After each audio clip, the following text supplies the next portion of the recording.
Para sa mga nanay, tatay, kuya, o katong tudlo sila mga anak, kinder, grade 1, labi na itong dili pa kabalo mo sulat. So, inani ang stroke pagsulat sa mga numbers, dili ka basta-basta lang.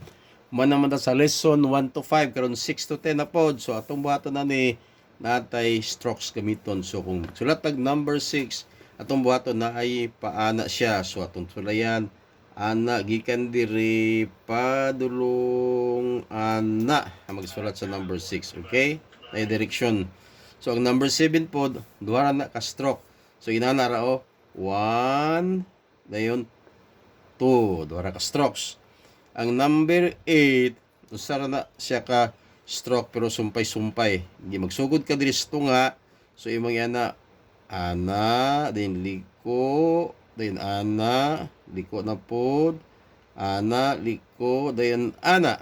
So sara di na arsa ang imong ballpen.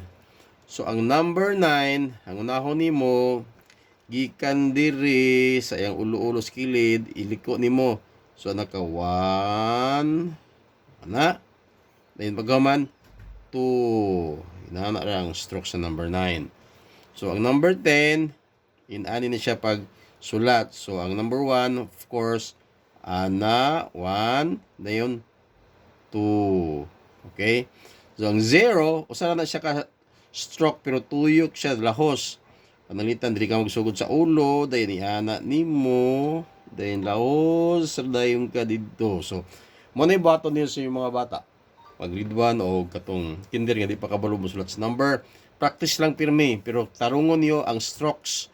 Kaptan niyo ang kamot para masakto gyud asa ang direksyon sa stroke. So salamat kayo hangtod sa sunod nga tutorial videos.